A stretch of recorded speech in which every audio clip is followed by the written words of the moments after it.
Hello नमस्कार प्यारे साथियों, कैसे हैं आप सभी। एक बार फिर से मैं आशीष पांडे स्वागत करता हूं आप सभी का क्रेजी जीके ट्रिक के ऑनलाइन प्लेटफॉर्म पर।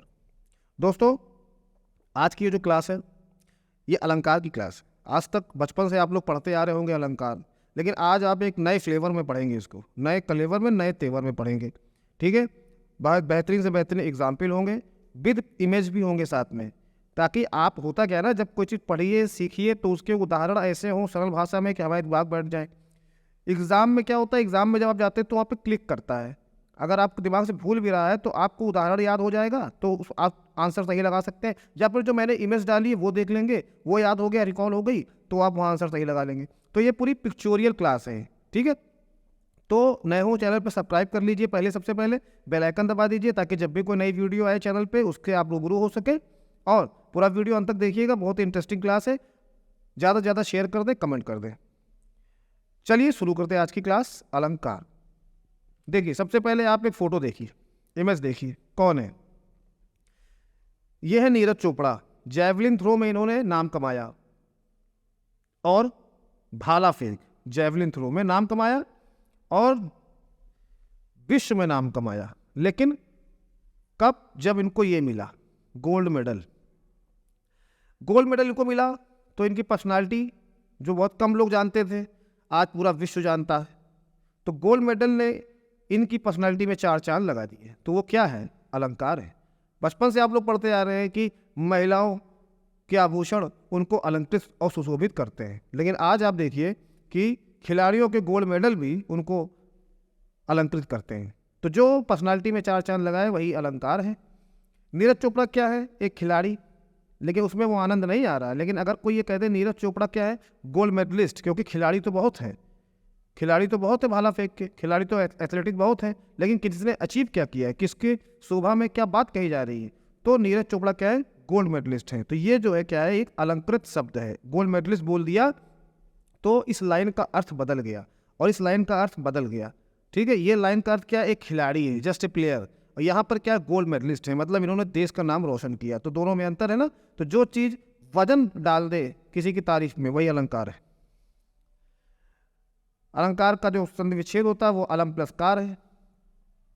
अब देख लेते हैं प्रकार। दो प्रकार के होते हैं। शब्दालंकार, किसी की तारीफ बोल के की जाए, मुंह जबानी बोल के की जाए, तो शब्दालंकार। दूसरा है अर्थालंकार, हम ऐसा कुछ कहें जिसका अर्थ कई निकले, तो अर्थालंकार। शब्दालंकार की बात करें तो अनुप्रास, यमक, श्लेष, वक्रोक्ति और पुनरुक्ति अलंकार आते हैं। वहीं अर्थालंकार की बात करें तो यह उपमा अलंकार, रूपक अलंकार, उत्प्रेक्षा अलंकार, अतिशयोक्ति अलंकार और विरोधाभास अलंकार आते हैं। एक एक करके डिस्कस करेंगे सबको। यहां देखिए क्या है, यहां पर क्या दिख रहा है आपको? शब्दालंकार के प्रकार, और एक सीनरी दिख रही है ना, इसके बारे में भी बताते हैं। अनुप्रास अलंकार, यहां पर क्या है कि कोई वर्ड जब दो बार आए, जैसे कि मैंने बोला कि अमिताभ जी और अभिषेक जी अच्छे कलाकार हैं, ठीक, या फिर मैंने कहा मुदित महीपति मंदिर आए, सेवक सचिव सुमंत्र बुलाए, अमिताभ जी के बेटे अभिषेक अच्छे कलाकार हैं, चारूचंद की चंचल किरणें खेल रही हैं जलथल में। ये तो आप लोग बचपन से पढ़ते आ रहे हैं। अब यहाँ पर क्या है? अमिताभ का आ और अभिषेक का आ दो बार आया है।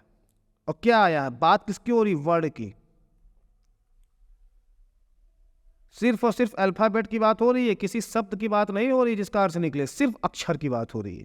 मुदित महीपति मंदिर आए, सेवक सचिव सुमंत बुलाए, माँ शब्द माँ शब्द माँ शब्द, सा सा, एक ही वर्ण अक्षर की आवृत्ति तीन तीन बार हो गई। यहाँ आ की दो बार हो गई। चारूचंद की चा चा चा तीन बार हो गई। खड़क सिंह के खड़कने से खड़कती हैं खिड़कियां, खा की आवृत्ति कई बार हो गई। चंदू के चाचा ने चंदू की चाची को चांदी के चम्मच से चटनी चटाई, चा शब्द की आवृत्ति कई बार हो गई। यानी कि रिपीटिशन ऑफ लेटर, ना कि वर्ड। क्या बोलेंगे? रिपीटिशन ऑफ लेटर, लेटर या अल्फाबेट्स, ठीक है, ना कि रिपीटिशन ऑफ वर्ड। शब्द की बात नहीं हो रही, सिर्फ और सिर्फ वर्ड अल्फाबेट की बात हो रही है। ध्यान दीजिएगा इसको। और ये शब्दालंकार के प्रकार हैं।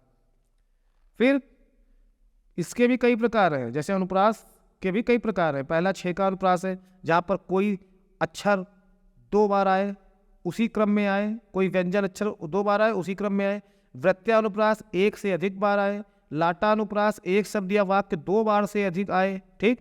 चौथा अंत्यानुप्रास, जितने फिल्मी गाने हैं सब यही हैं, काफिया बैठाना, ठीक है, तुकांत कविता, है ना, कि कोई दीवाना कहता है, कोई पागल समझता है, मगर धरती की बेचैनी को बस बादल समझता है। अब यहाँ पर क्या है, पागल समझता है, ठीक, लास्ट में क्या आया, ता आया, और बादल समझता है, ता आया। यहाँ पर गौर करना है सिर्फ लास्ट के वर्ड को, दोनों मैच कर जाए तो समझ लीजिए क्या है, अंत्यानुप्रास है, काफिया बैठा रहे, तुकांत कविता, सारे फिल्मी गाने यही है। और पांचवा है सत्या अनुप्रास। अब बात करते हैं अनुप्रास अलंकार की, तो जिसमें एक अक्षर केवल 2 बार आए, सिर्फ और सिर्फ 2 बार आए, और कैसे आए, व्यंजनों की आवृत्ति उसी क्रम और स्वरूप में हो। जैसे कि उदाहरण आप देखिए, ये जय बजरंगबली, बजरंगबली जी आ गए और इनसे रिलेटेड जो अगला अलंकार है वो इन्हीं से रिलेटेड है, उसमें इन्हीं का एग्जाम्पल है कि रीज रीज रहस्य रहस्य हंसी हंसी उठी सांसें भरी आस भरी कहत दई दई।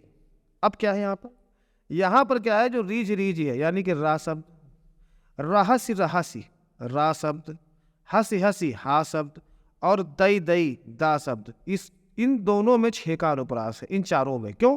क्योंकि व्यंजनों की आवृत्ति उसी क्रम और स्वरूप में होती है, ठीक, 6 का अनुप्रास। और सिर्फ ध्यान दीजिएगा, सिर्फ और सिर्फ ध्यान दीजिएगा, सिर्फ और सिर्फ 2 बार, सिर्फ और सिर्फ 2 बार, 3 बार होगा 6 का नहीं है, 3 बार हो गया वो 6 का अनुप्रास है ही नहीं, ठीक। आगे बढ़ते हैं।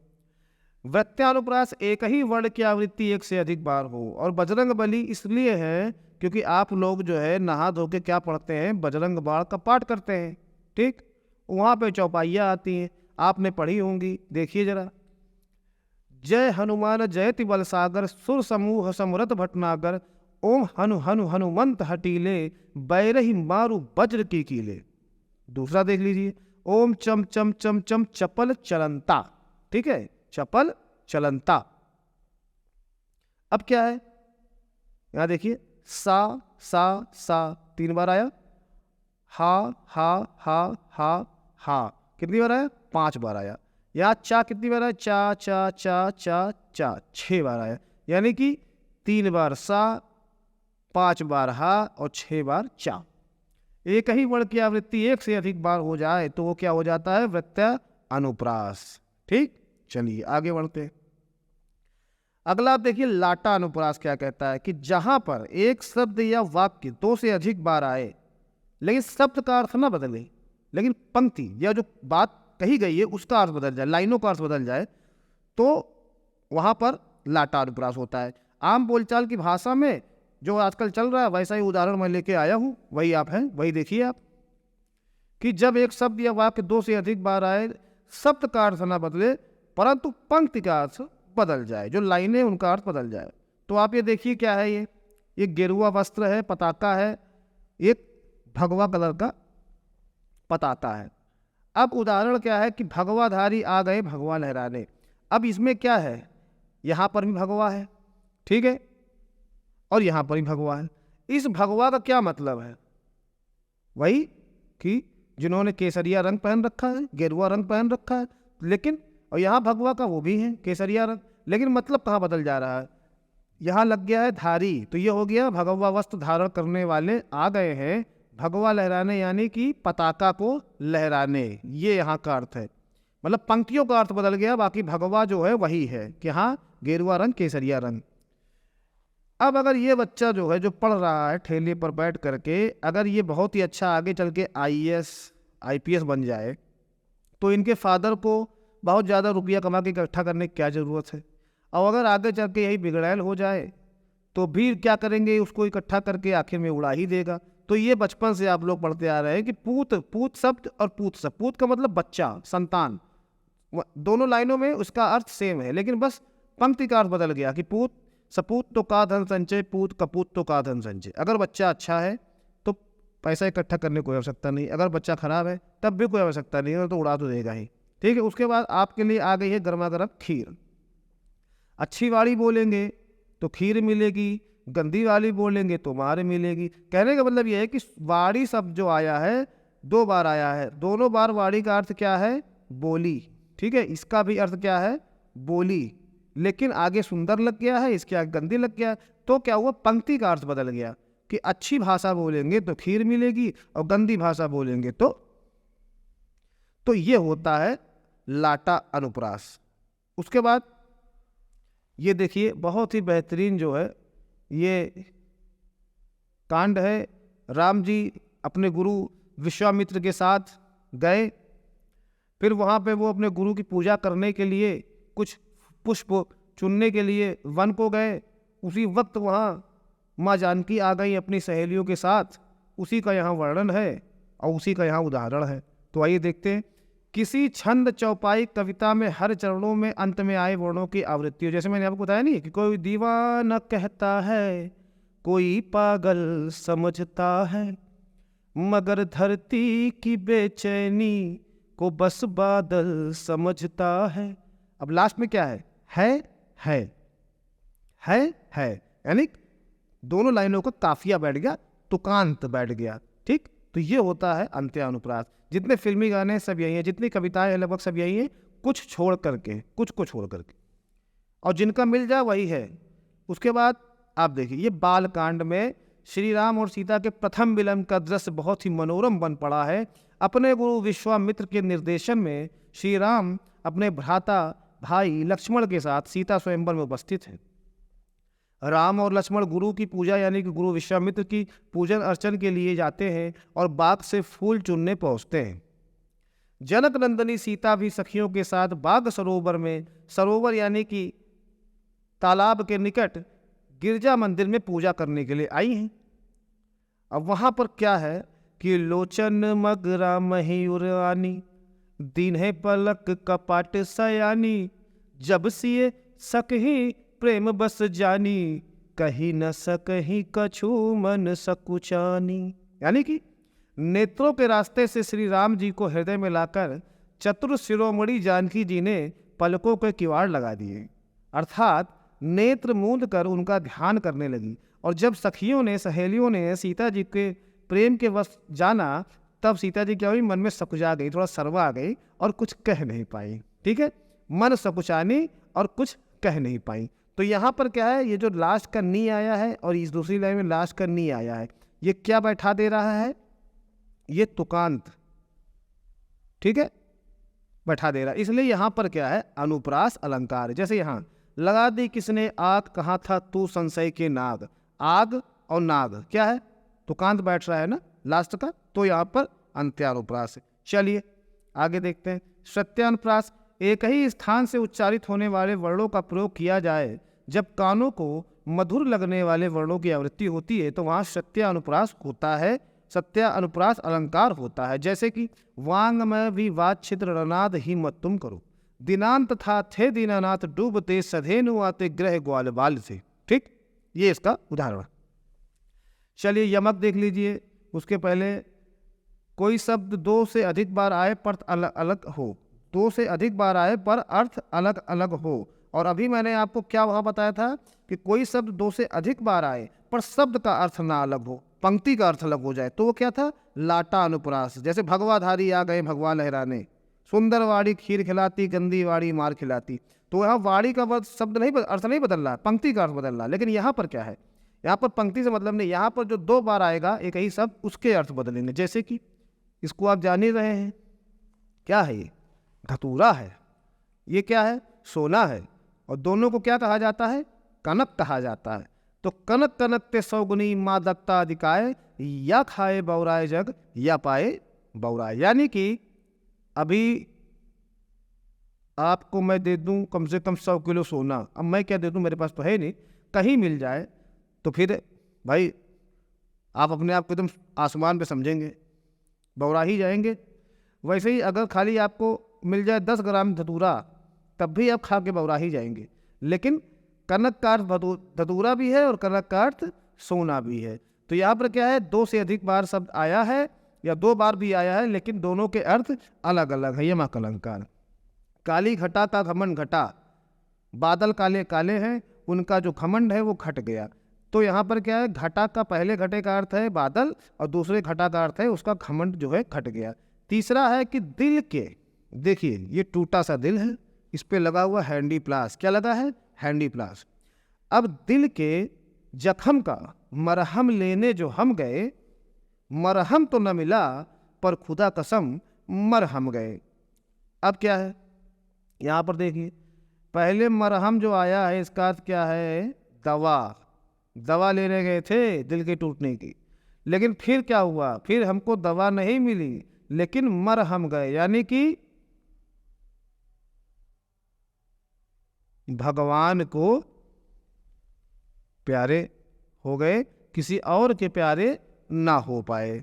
चलिए आगे बढ़ते हैं, श्लेष अलंकार देखते हैं। श्लेष अलंकार क्या कहता है? श्लेष अलंकार का सीधा सा फंडा है, सीधा सा लॉजिक है, ट्रिक है कि जहाँ पर्यायवाची शब्द आए, एक ही आएगा, एक शब्द आएगा लेकिन उसके अर्थ कई कई होंगे, अलग अलग होंगे। एक शब्द आएगा क्योंकि पर्यायवाची शब्द है वो। जैसे कि आप देख रहे हैं यहाँ पर ये भगवान विष्णु की फोटो है, और तो यहाँ पर क्या है, जो हरि शब्द है उसका पर्यायवाची भगवान विष्णु भी है और ये भी है। अब इसमें होता क्या है कि कोई आपका दरवाजा खटखटा के बोले खोलो मैं हरि हूँ, तो आप कहे नहीं, आप कंफ्यूज हो जाए कौन, ठीक है, तो वहाँ पर श्लेष अलंकार। जो रहीम गति दीप की कुल कपूत गति सोए, बारे उजियारी करे बढ़े अंधेरो होए। यहाँ पर क्या है, अब देखिए यहाँ पर एक शब्द है जिसका नाम है दीप। अब ये जो दीप है ये क्यों आया है, बारे उजियारी करे, इसमें पहली बार में इसका अर्थ कुछ और जा रहा है और बढ़े में कुछ और जा रहा है। जैसे कि यहाँ देखिए दीप, दीप शब्द का अर्थ यहाँ पर दो है, दीपक और संतान। बारे का मतलब क्या होता है, जब छोटा होता है तो ऐसा लगता है घर में बच्चा आया है, कुल दीपक आया है, आगे चल के घर का नाम रोशन करेगा। लेकिन दूसरे बढ़े का मतलब क्या, बढ़े अंधेरा होगा मतलब क्या, जैसे जैसे वो बड़ा हो रहा है ले बीत रहा है पूरे घर खानदान को बुझा दे रहा है। तो एक बार दीपक का अर्थ संतान के रूप में है और दूसरे बार दीपक का अर्थ है बड़ा होने के रूप में। यह है आपका श्लेष अलंकार, ठीक है। उसके बाद देखते हैं वक्रोक्ति अलंकार। जैसे कि मैंने किसी से कुछ कहा, आपने किसी से कुछ कहा, उसने उसको सुना समझा लेकिन उसके दूसरे अर्थ निकाल दिए हंसी मजाक में। ये जो होता है वक्रोक्ति अलंकार, ये अधिकतर किस में होता है, ये अधिकतर क्या है, लगभग उसी में होता है हास परिहास के मामलों में, कमेंटबाजी, ठीक है, व्यंग, व्यंग कसना इसमें होता है, जिसको इंग्लिश में बोलते हैं स्लैंग, उसके मामले में होता है। जहाँ किसी उक्ति का, किसी ने कुछ कहा और उसका जानबूझकर सामने वाला अलग मतलब निकाल ले रहा है, मजा ले रहा है, तो वहाँ वक्रोक्ति अलंकार। जैसे कि एक कबूतर देख हाथ में पूछा कहाँ अपर है, कहाँ अपर कैसा, वह उड़ गया सपर है। ये जो वाक्य है ये नूरजहां और जहांगीर का है, ठीक है, नूरजहां और जहांगीर का है। जहांगीर ने एक हाथ में कबूतर को रखा है और पूछ रहा है कि दूसरा कहाँ गया, ठीक। तो जहांगीर ने दूसरे कबूतर के बारे में पूछने के लिए किसका उपयोग किया है, अपर का उपयोग किया है कि दूसरा कहाँ है। लेकिन नूरजहां हंसी मजाक में क्या कह रही, अरे अपर का मतलब क्या, बिना पंख वाला, बिना पंख वाला। तो ये है वक्रोक्ति अलंकार कि आप चाहे किसी और से कुछ रहे लेकिन जानबूझकर हंसी मजाक करने में उसका मतलब कुछ और निकाल ले रहा है। उसके बाद आता है पुनरुक्त अलंकार।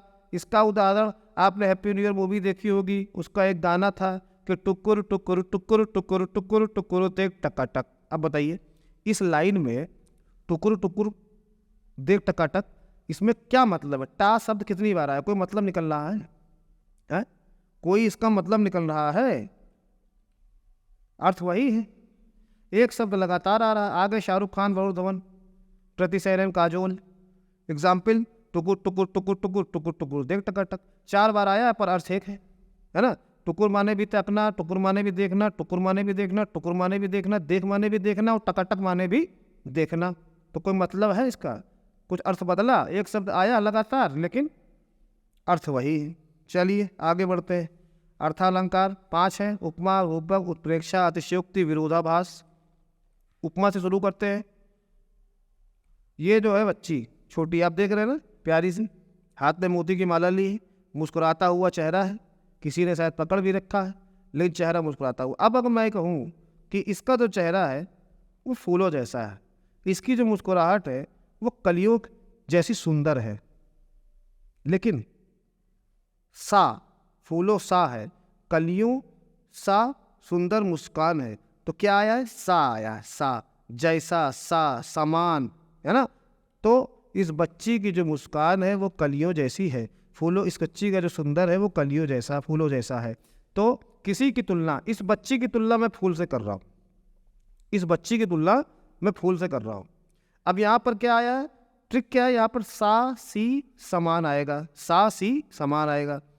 फूलों सा चेहरा तेरा, सुंदर कलियों सी मुस्कान है। अब देखिए, इस बच्ची की तुलना में फूल से कर रहा हूँ। अब देखिए फूल यहाँ पर क्या होगा, फूल यहाँ पर उपमान होगा, क्योंकि इस बच्ची की जो तुलना है मैं फूल से कर रहा हूँ। तो जिससे तुलना की जाए, जिस वस्तु से तुलना की जाए वो उपमान हो जाता है, फूल। अब इस बच्ची की तुलना मैंने उससे की, इसके चेहरे की तुलना उससे की है, तो चेहरा क्या हो गया, उपमेय। जिसकी तुलना की जाए उपमेय। सुंदर, यानी मैं बताना चाहता हूं कि इस बच्ची को जो मुस्कान है वो कलियों सी सुंदर है। मेरा उद्देश्य है कि बताऊं कि इस बच्ची की जो मुस्कान है वो कलियों सी सुंदर है। तो सुंदर क्या है, वो मेरा उद्देश्य है। तो ये क्या हो जाएगा, समान धर्म। मतलब मैं तुलना कर कुछ बताऊंगा, तो अगर मैं तुलना करूंगा तो कुछ बताऊंगा, तो वो हो जाएगा समान धर्म, जो हम तुलना करने के बाद रिजल्ट निकाल लें, उद्देश्य।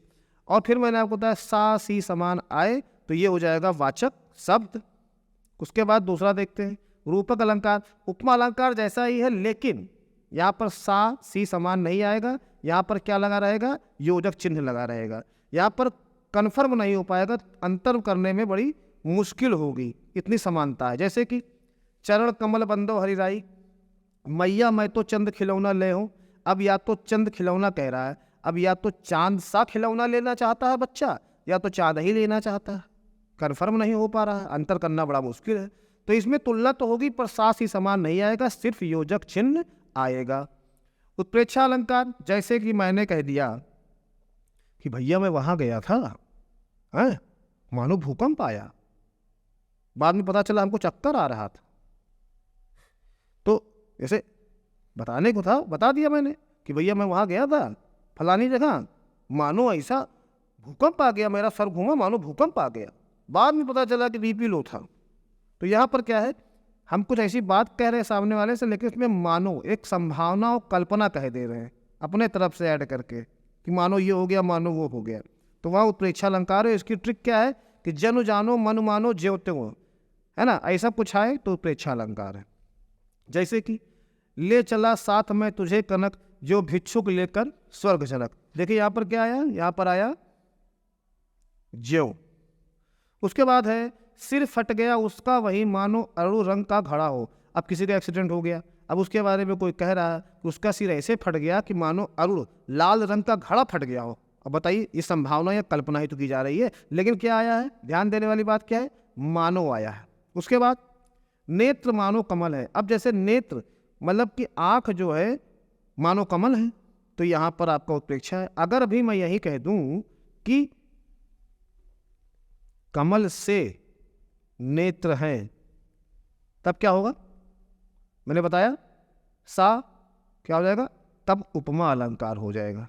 कमल से नेत्र हैं, वहां क्या खाली मान्य कह रहा है कि नेत्र मानो कमल है, तो उत्प्रेक्षा अलंकार है। ठीक है, आगे बढ़ते हैं। अतिशयोक्ति, हाँ भैया हम पिछली बार गए थे, कहाँ, अखाड़े में, वहां गए, हमने जानते हो किसको पटका, हमने माइक टायसन को पटक दिया। अच्छा भैया माइक टायसन को पटक दिए, कैसे, अरे न पूछो। ये क्या है, ये अतिशयोक्ति तो है, हम माइक टायसन को पटकेंगे, हद है। तो कहने का मतलब ये किसी भी चीज को बहुत बढ़ा चढ़ा के ऐसा बता दिए कि जो है अतिशयोक्ति अलंकार है। आपको राजू श्रीवास्तव कॉमेडी याद होगी, स्वर्गीय राजू श्रीवास्तव, बेचारे अब नहीं हैं, लेकिन वो बढ़े नहीं, जब कह रहे थे कि अपना ट्रेन छूटा कि बाजू वाले का, तो क्या कह रहे हैं कि देखो शिल्पा शेट्टी की फोटो लगी है स्टेशन पे, कह रहे देखो हमको देख रही है, हमको देख रही है। अब क्या है, अतिशयोक्ति अलंकार, फोटो क्या देखेगी आपको, है। तो अतिशयोक्ति अलंकार का मतलब क्या है कि किसी भी चीज को बहुत बढ़ा चढ़ा के कहना। जैसे कि तुम जो कह दो तो चांद तारों को तोड़ लाऊंगा मैं, इन हवाओं को इन घटाओं को मोड़ लाऊंगा मैं। अब ये चांद तारे हैं, चांद एक है तारे हजार हैं, अब कैसे तोड़ लाओगे, चंद्रयान को ही जाने में इतना टाइम लग गया है, आप कैसे तोड़ लाएंगे, फर्जी, कुछ भी फर्जी बातें बढ़ा चढ़ा के बोल दो, वही अतिशयोक्ति है। इन हवाओं को इन घटाओं को मोड़ लाओगे, यहाँ किसान बैठा था बारिश के इंतजार में, तब तो बारिश करा नहीं पाए, अब कह रहे हो हम घटाएं मोड़ लाएंगे, तो यही चीज अतिशयोक्ति अलंकार। ये देखिए सुपर पावर, तू धरती पे चाहे जहाँ भी रहेगी तुझे तेरी खुशबू से पहचान लूंगा। अब बताइए, सुपर पावर है, बहुत भयंकर सुपर पावर है। इससे पहले ये पहचान जाते भाई साहब कि कोरोना कहाँ से आ रहा है तो इतना फैलता ही नहीं। तो कहने का मतलब कुछ भी कह दो, वही अतिशयोक्ति अलंकार है।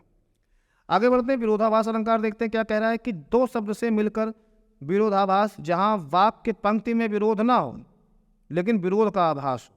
जैसे कि कोई शब्द है वो दो पंक्ति में आए हैं अलग अलग, उनमें कोई विरोध नहीं हो रहा लेकिन आभास हो रहा है। जैसे कि सुलगी अनुराग की आग वहाँ, जल से भरपूर तड़ाक जहाँ। अनुराग का मतलब होता है प्रेम, जल से भरपूर तड़ाक, तड़ाक का मतलब होता है तालाब, यानी कि पानी से भरा तालाब है फिर भी वहाँ प्रेम की आग सुलग गई। ऐसा तो नहीं है ना कि आग लग गई, क्या जल में कभी आग लगेगी? आग और पानी तो विरोधी है दूसरे के। बस बात ऐसी हो रही कि सुलगी प्रेम की आग वहाँ, जल से भरपूर तड़ाक जहाँ। तो यहाँ विरोधाभास अलंकार है। दूसरा देखिए कि जब से है आँख लगी तब से ना आँख लगी, यानी जब से हुए हैं नैनाचार, आँख लग गई, तब से क्या है? नींद नहीं आई। है ना गाना कि नींद नहीं आती है सारी रात मुझको। अब बताइए, जब से है आँख लगी तब से ना आँख लगी, मतलब क्या जरूरत थी आँख लगाने की? चलो खैर कोई बात नहीं, यहाँ विरोधाभास अलंकार है। उसके बाद देखते हैं संदेह अलंकार। अब आप ये देखिए, गड्ढे और सड़क कुछ है, पहचान पा रहे हैं कि सड़क में गड्ढे, गड्ढे में सड़क है। यहाँ पर क्या है? सारी विच नारी है, गिनारी विच सारी है। महाभारत का द्रौपदी जी का जब चीर हो रहा था दुशासन के द्वारा, तो भगवान कृष्ण ने उनकी साड़ी को ऐसा कर दिया कि सब थक गए, और वहाँ लोगों ने क्या कहा कि सारी विच नारी है कि नारी विच सारी है, यानी किसी वस्तु को देख संदेह हो पर कन्फर्म ना हो कि वही है। जैसे कि रात सारी बेकरारी में गुजारी, 100 दफ़ा दरवाजे पे गई। अब बताइए, यहाँ पर क्या है कि दरवाजे बार बार जा रहे हैं लेकिन कन्फर्म नहीं हो पा रहा कौन आया, कन्फर्म नहीं हो पा रहा कोई आया कि नहीं आया, क्योंकि इंतजार हो रहा है किसी का लेकिन कन्फर्म नहीं हो पा रहा। तो यहाँ क्या है? संदेह अलंकार है। ऐसे महाभारत में सारी विच नारी है कि नारी विच सारी, संदेह अलंकार है। ऐसे सड़क पे गड्ढे हैं या गड्ढों में सड़क है, संदेह अलंकार है। लास्ट में देखते हैं मानवीय अलंकार कि किसी भी प्राकृतिक चीज़ों को या निर्जीव चीज़ों को हम उसमें ऐसा कहें कि इसके अंदर जान है, ये बोल सकता है, ये हमसे कुछ कह सकता है, ये सुन सकता है, वो हंस सकता है, मुस्कुरा सकता है, ये सारी चीज़ें किसी भी निर्जीव चीज़ों को हम उसको मानव की तरह डील करें, ट्रीट करें, तो वो मानवीय अलंकार है। जैसे कि तुम मुस्कुराए, कलियाँ मुस्कुराने लगी। बादलों ने कहा खुल के हंसो, क्या हमसे किसी ने कहा, आपसे किसी ने कहा, किसी बादल ने आज तक कहा भैया खुल के हंसो? नहीं, मतलब आपने बादल को मानव बना दिया, कलियों को आपने मानव बना दिया। चंदा ने पूछा तारों से, तारों ने पूछा हजारों से, सबसे प्यारा कौन? पापा, मेरे पापा। अब क्या चंदा तारों से पूछेगा, तारों हजारों से पूछेगा? नहीं, आपने इनको एक ह्यूमन बीइंग की तरह इनको लिखा, इनको समझा, तो यहाँ पर क्या है? मानवीकरण अलंकार। तो दोस्तों ये थी अलंकार की आज की क्लास। आगे की जो क्लास होगी वो आपकी रस की होगी, बहुत इंपॉर्टेंट क्लास है, उससे भी 2-3 क्वेश्चन हमेशा ही पूछे जाते हैं। आशा करता हूँ आपको ये वीडियो अच्छा लगा हो, ज़्यादा से ज़्यादा शेयर कर दीजिएगा, कमेंट कर दीजिएगा।